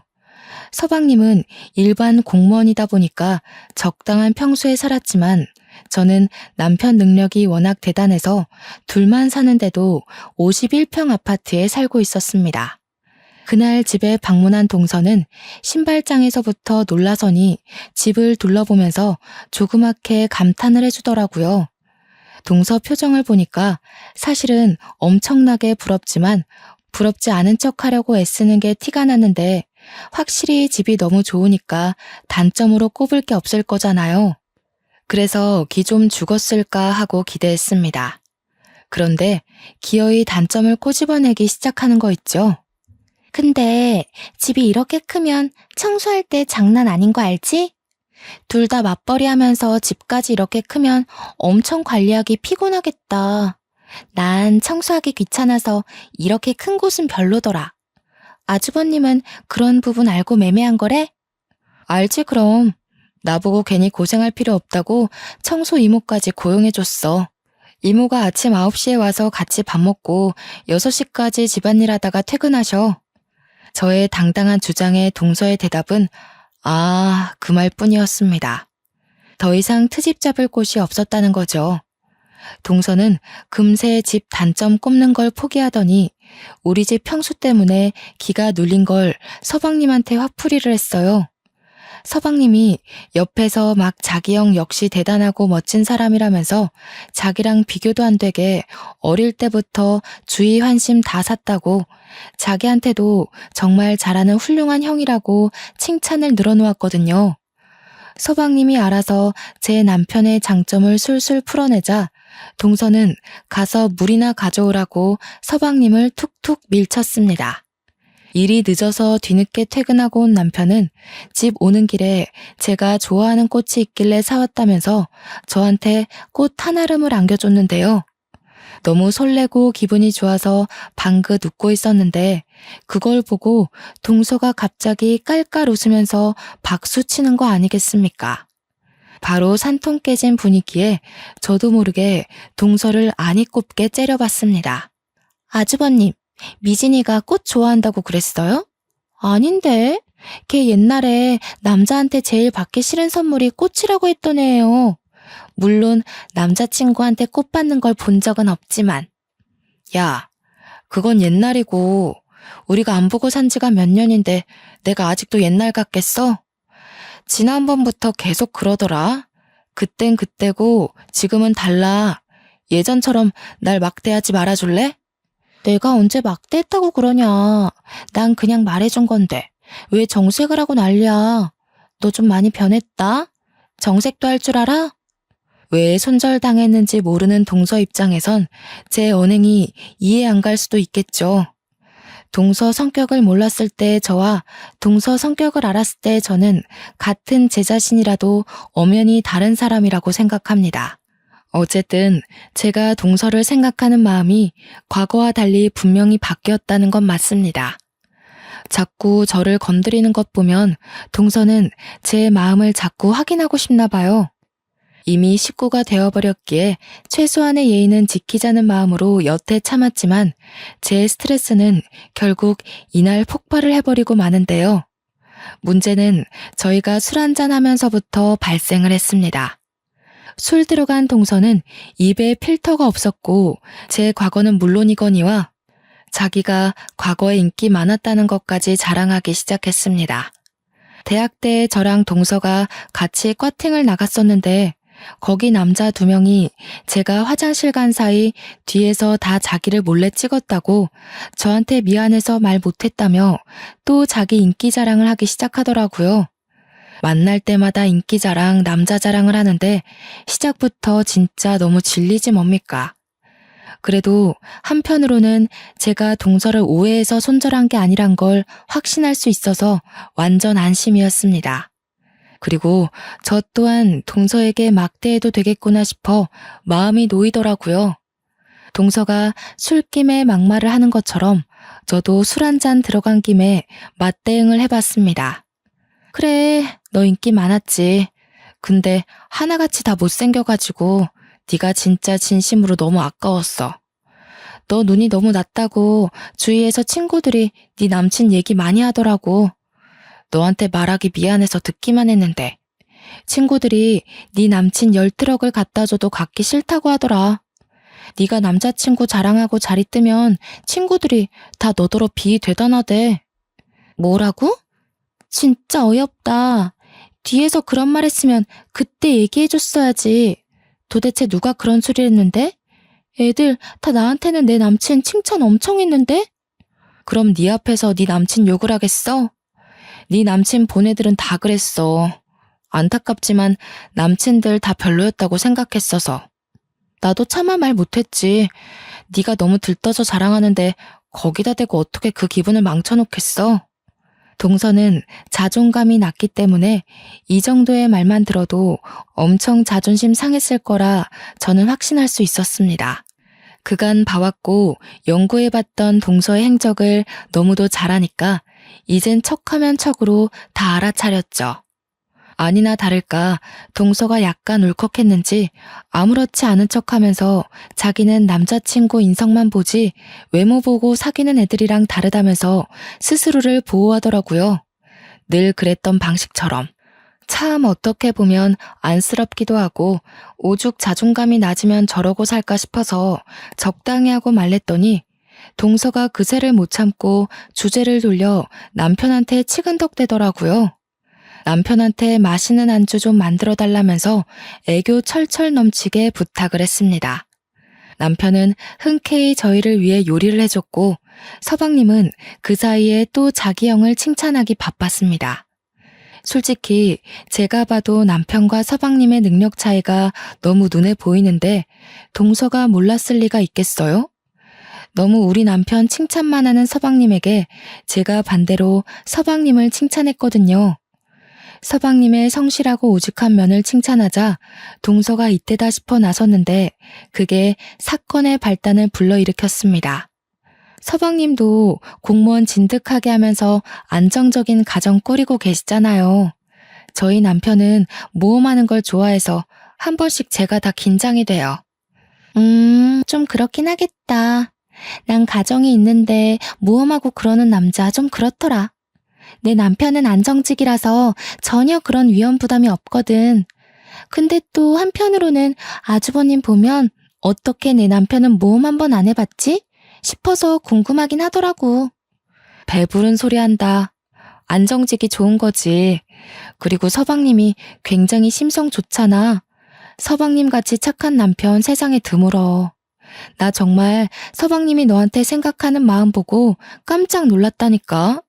이렇게 착한 남자 만나는 것도 다 복이야. 그러니?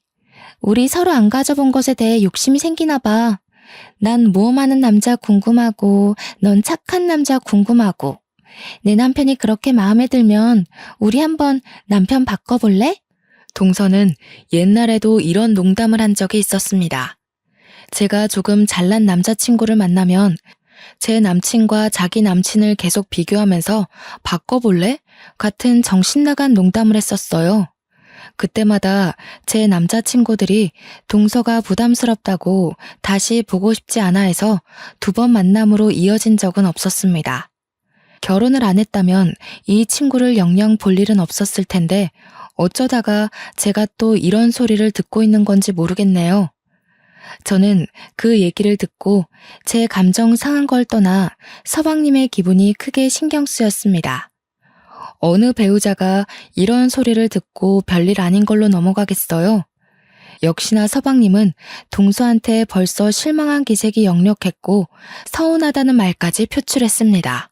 그런데 동서 하는 말이 서방님에게 더 큰 상처를 주고 말았죠. 서운하면 뭐, 이혼하자고? 그럴 배짱도 없으면서 괜히 권위 잡으려고 하지 마. 그런 건 아주버님처럼 잘난 남자들만 통하는 거야. 우리 이혼하면 손해보는 건 당신이야. 당신 얼굴에 나 같은 여자 만날 수 있을 것 같아? 당신이 먼저 낳자면 난 잡을 생각 없다는 것만 알아도. 야, 말이 너무 심한 거 아니야? 부부간에도 지켜야 할 예의가 있는 거야. 사람 기분 나쁘게 무슨 말을 그런 식으로 해. 서방님 기분도 좀 생각하지? 괜찮아. 얘 바보라서 내가 또 잘해주면 금방 풀려. 우리 서로 그렇게 3년을 살았어. 이 정도 말은 얘한테 기분 나쁜 것도 아니야. 바보라서. 저 말을 듣는데 과거의 동서가 저한테도 저런 똑같은 말을 했다는 게 떠올랐습니다. 서방님은 화가 나서 자리를 떴고 동서는 정말 신경도 안 쓰고 앉아 있더라고요. 어차피 남은 정도 없었지만 그 없던 정마저 모조리 다 떨어진 저는 젓가락을 내려놓았고 서방님 달래주러 가려고 일어났습니다. 동서가 어디 가냐고 묻더라고요. 그 꼴마저 보기 싫어서 대답을 안 했는데 제가 어디 가는지 이미 알고서는 그냥 내버려두면 지 알아서 풀린다고 제 등에 대고 자꾸 재수없는 소리 하는 거 아니겠습니까? 무시하고 서방님한테 갔더니 서방님은 화장실에 들어가 있더라고요. 제가 차마 들어갈 수 없는 곳이라서 잠깐 밖에서 기다리다가 결국 다시 자리로 돌아갔는데 있어야 할 동서가 사라지고 없는 겁니다. 어디 갔지 싶어서 동서를 찾다가 곧 제 방에서 메이크업 수정하고 있는 동서를 발견했는데요. 너무 자연스럽게 제 물건에 손을 대고 있어서 황당한 말씨로 뭐 하냐고 물었습니다. 립스틱 좀 빌리자. 입술이 없어져서. 넌 내 화장이 이 모양이면 말 좀 해주지. 아주버님이 뭐라고 생각했겠어. 일부러 나 못생겨 보이게 하려고 한 거야? 아주버님이 나한테 흔들릴까봐? 뭐라고? 음식을 먹으면 당연히 입술이 지워지는 거지. 식구끼리 그런 걸 왜 신경 써? 그리고 내가 뭐하러 너 못생겨 보이게 해? 우리 남편이 너한테 흔들릴 일이 뭐 있는데? 그야 내가 너보다 예쁘니까. 남자들은 시각적 아름다움에 약하잖아. 솔직히 너 좀 그럴까봐 이런 말 안 하려고 했는데 아주버님이 약간 나한테 관심 있는 것 같더라고. 아까 술 먹는데 계속 나랑 눈 마주치는 거 있지? 걱정 마. 가정 불화 일으키는 일은 없을 테니까. 동서는 저랑 친구하면서 늘 이런 식의 마인드를 갖고 있었구나라는 걸 그날로써 확신을 가졌고 나이도 먹고 사회에 찌든 저는 더 이상 동서가 알던 순수한 친구가 아니라는 것도 보여주고 싶었습니다. 그래서 동서가 가지고 있던 립스틱을 빼앗았어요. 그대로 그걸 동서 입술에 쳐박아 버리고 파우더 가루를 쳐붓고 액상 화장품을 뜯어서 들이부은 다음 클렌징 크림까지 덕지덕지 묻혀주었습니다. 충격에 물든 얼굴로 동서가 아악 소리를 지르자 서방님이랑 남편이 뒤늦게 쫓아왔어요. 운 좋게도 그 타이밍에 동서가 저를 밀치는 바람에 제가 바닥으로 철퍼덕 넘어졌거든요. 그 때문에 남편이 놀라서 동서를 밀쳤는데 남편임에 동서가 화장대로 꼬꾸라졌지 뭡니까. 뭐 하는 거예요, 재수씨? 재수씨 정말 그렇게 안 봤는데 굉장히 개념 없는 사람이네요. 저 말고 다른 사람이 제 와이프 몸에 손대는 거 싫어합니다. 당장 사과하세요. 지금 나한테 화내는 거예요? 아주버님이 나한테 그러면 안 되죠. 제가 미진이보다 아주버님이랑 먼저 가족인 사람이에요. 그리고 상황도 잘 모르면서 무작정 미진이 편을 들면 어떡해요. 미신이가 먼저 날 이렇게 만들었다고요. 오죽 착한 사람이 그랬을까요? 도대체 이 착한 사람을 얼마나 이용해 먹었길래요? 평소 개미 한 마리도 못 죽이는 사람인데 재수 씨가 그만큼 영악했던 거 아니에요? 영악이요? 내가 이용하길 뭘 이용해요. 옛날처럼 친구니까 화장품 좀 빌렸었을 뿐이에요. 우리 원래 이런 사이였다고요. 근데 옛날에는 가만히 있던 게 지금은 이 짓을 했잖아요. 그럼 제가 미친 거 아니냐고요. 네가 내 남편 꼬실 수 있다고 자만했잖아. 내 남편이 너한테 눈길 보냈다고 착각했잖아. 그걸 참고 넘어가주는 와이프가 어딨는데? 너는 옛날에도 내가 잘난 남자만 사귀면 꼭 그렇게 으스대더라? 제발 그만 좀 꼬리쳐. 너 그렇게 안 예쁘거든? 대학 다닐 때 선배들 사이에서 너 못생긴 여우라고 소문났었어. 몰랐지? 제 말에 같이 듣고 있던 서방님이 더 충격을 받았습니다. 서방님한테는 계속 미안했어요. 그래도 별 수 있나요? 차라리 서방님이 동서에게 그만 정을 뗐으면 좋겠다고도 생각했습니다. 그때 남편도 서방님의 무너지는 표정을 확인했는지 동서한테 더 으름장을 놓았는데요. 그렇게 미인도 아니면서 콧대가 왜 그렇게 높은지 모르겠는데 내가 일하면서 각국의 미인분들 많이 봤거든요. 근데 재수씨 수준이면 평균 이하예요.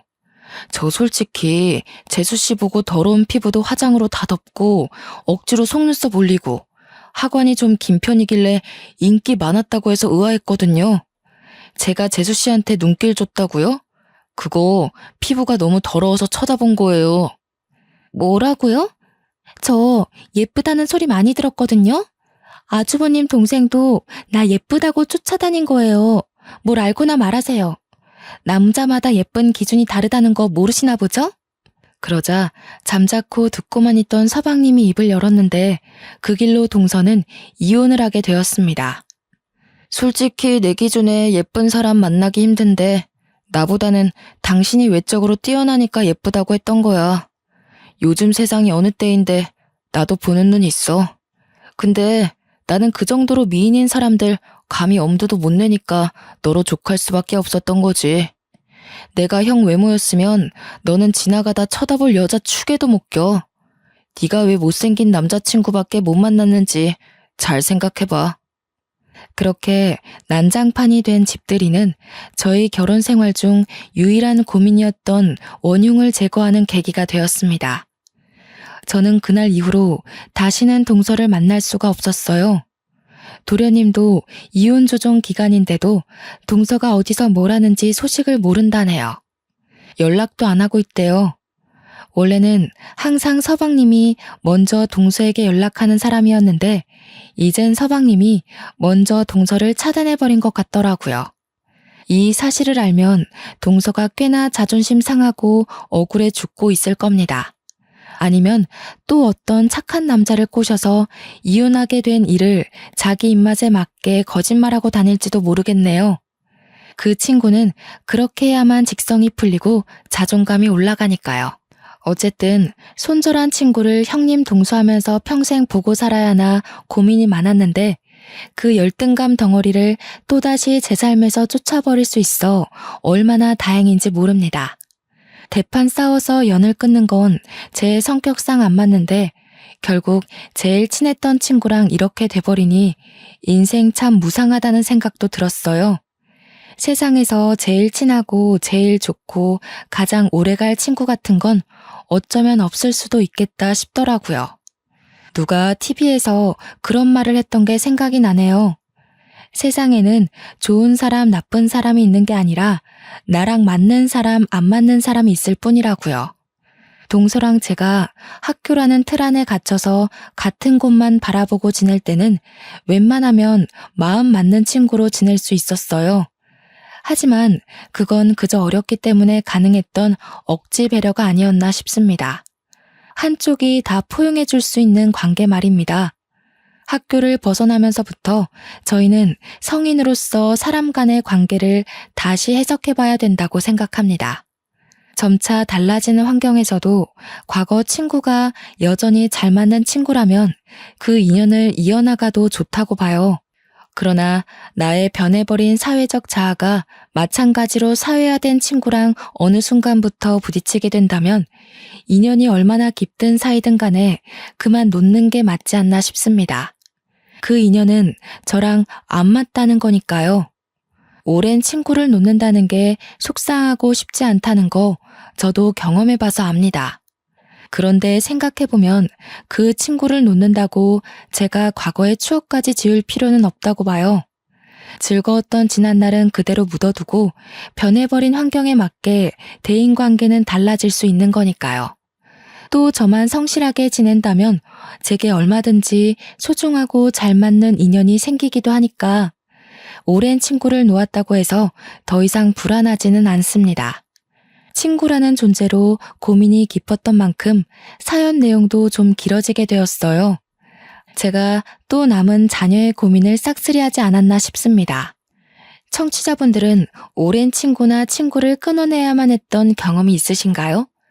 다들 친했다가 마음 상해서 멀어진 관계가 한 번쯤은 있겠죠. 어떻게 대처를 하셨는지 너무 궁금하네요. 기회가 된다면 인간관계의 조언에 대해 듣고 싶네요. 고민으로 시작해 고민으로 끝난 사연인 것 같습니다. 제 이야기 들어주셔서 너무 감사하고요. 늘 평안한 밤 되시길 바랍니다.